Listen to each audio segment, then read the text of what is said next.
Olá, turminha querida, tudo bom? Espero que vocês estejam bem, tá? Hoje a gente vai falar um pouquinho sobre o sistema progressivo das penas no Brasil, tá?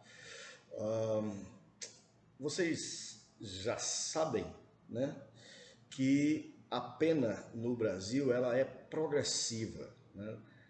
A despeito da individualização, né?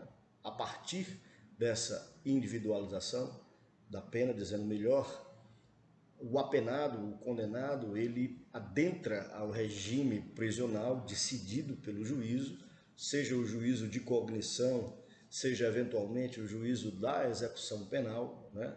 Quando soma ou unifica as penas, e a partir daí esse juízo vai decidir em que sistema, né, de prisão, que regime de prisão esse apenado iniciará o cumprimento da pena. Tá?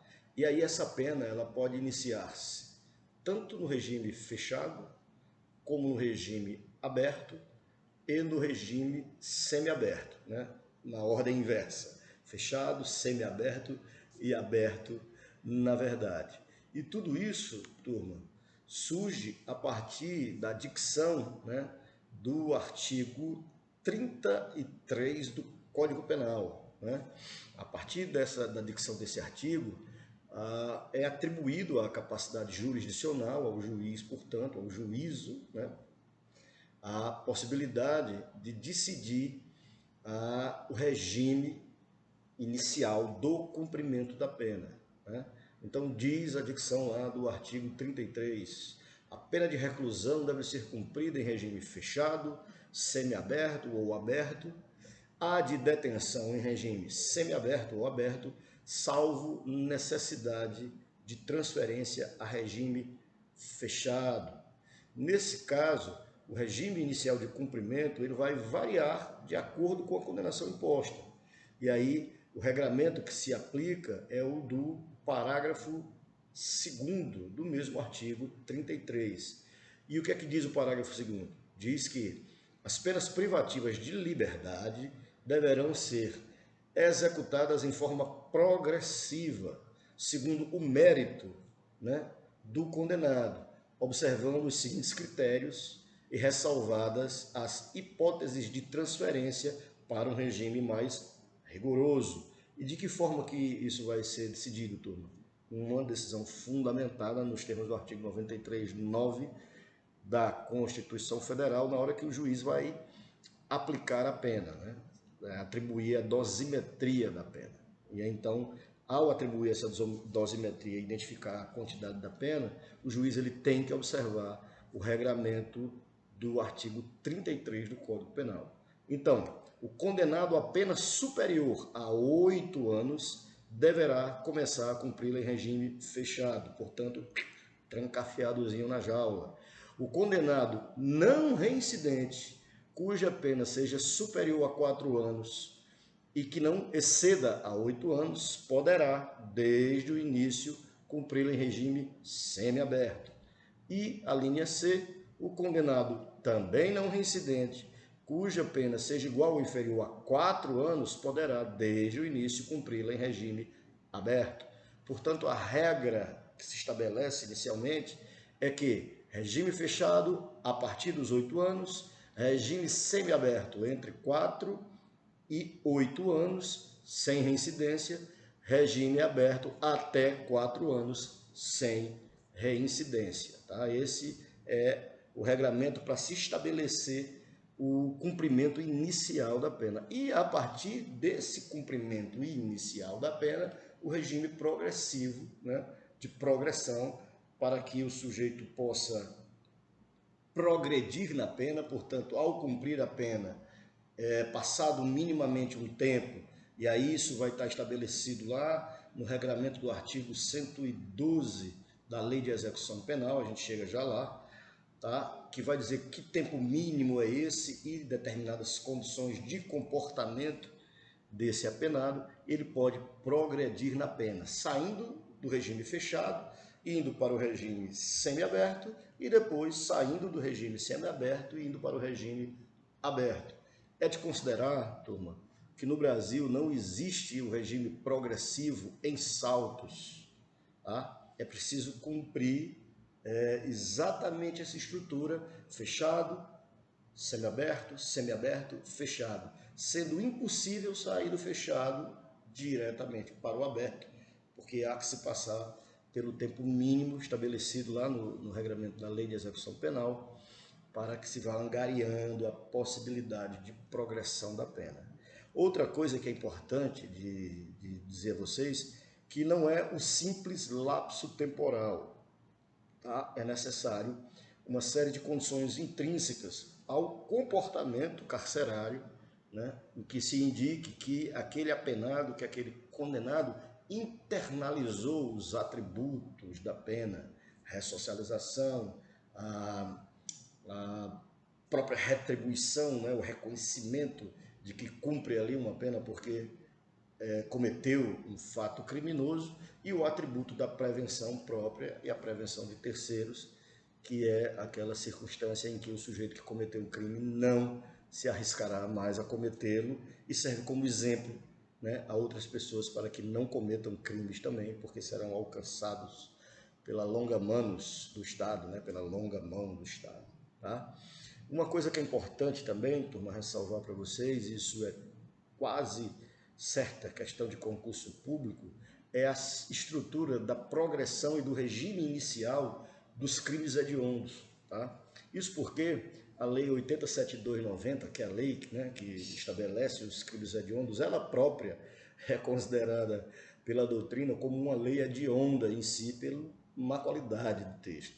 O texto é muito ruim e muitas das passagens dessa lei foram declaradas inconstitucionais pelo Supremo Tribunal Federal. E o artigo 1º do o parágrafo 1º do artigo 2º desta lei, né, que diz exatamente que os crimes hediondos, a prática de tortura, o tráfico ilícito de entorpecentes e de drogas afins e o terrorismo são insuscetíveis de anistia, graça, indulto, inciso 1, fiança, inciso 2, e o parágrafo 1º diz: a pena por crime previsto nesse artigo será cumprida inicialmente em regime fechado. Portanto, fugindo daquela estrutura do artigo 33 do Código Penal, seja qual for a pena, né, automaticamente, se for crime hediondo, iniciaria em regime fechado. Entretanto, porém, contudo, todavia, esse parágrafo foi declarado inconstitucional pelo Supremo Tribunal Federal, que em sede de controle difuso identificou essa inconstitucionalidade, dizendo que não havia o cumprimento obrigatório do regime fechado nos casos dos ilícitos de tráfico de entorpecentes. Por via de consequência, acabou tisnando todo o parágrafo 1º de inconstitucionalidade. Isso porque tiraria da capacidade jurisdicional a possibilidade de identificar os atributos da pena em si e o regime inicial a partir do artigo 33 do Código Penal. Tá? Então, há uma inconstitucionalidade já declarada pelo Supremo Tribunal Federal sobre a obrigatoriedade do cumprimento, do início do cumprimento da pena nos crimes hediondos em regime fechado. Tudo bem?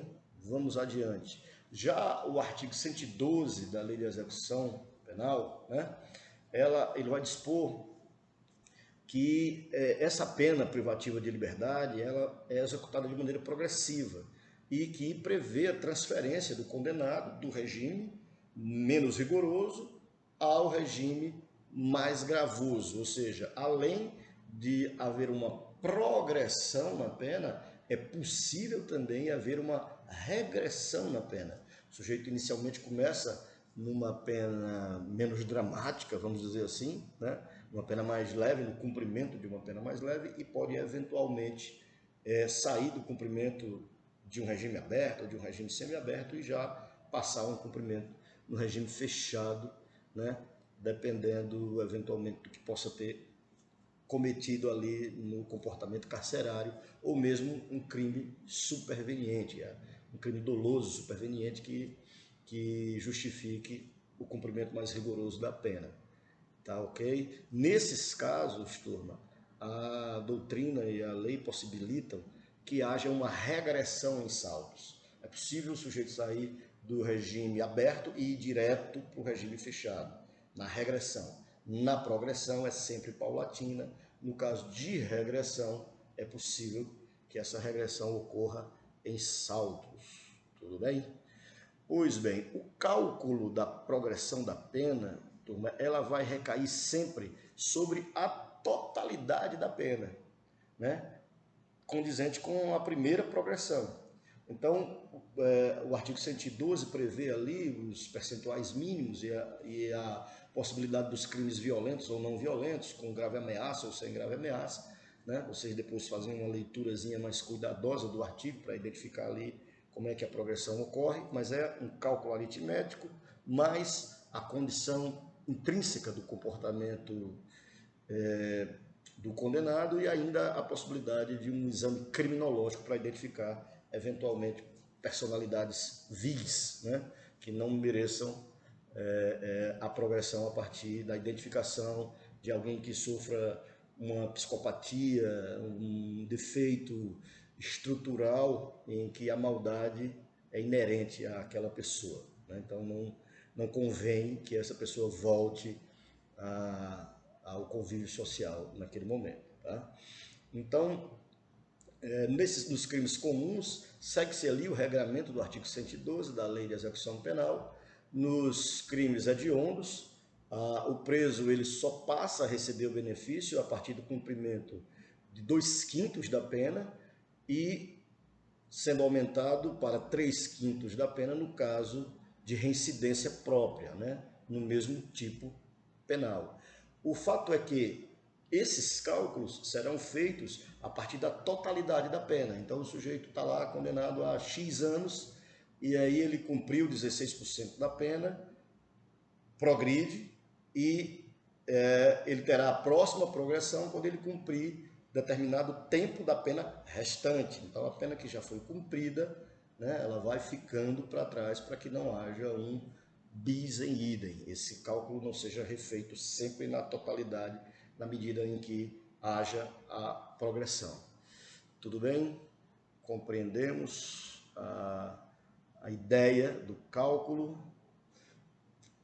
Pois bem, turminha, era isso nesse momento sobre o sistema progressivo, tá? Deixei para vocês ali um textozinho base com essas informações todas, alguns detalhes a mais que vocês terão a possibilidade de ler e estou à disposição para todas e quaisquer dúvidas que possam surgir, tá? Forte abraço, bons estudos para vocês.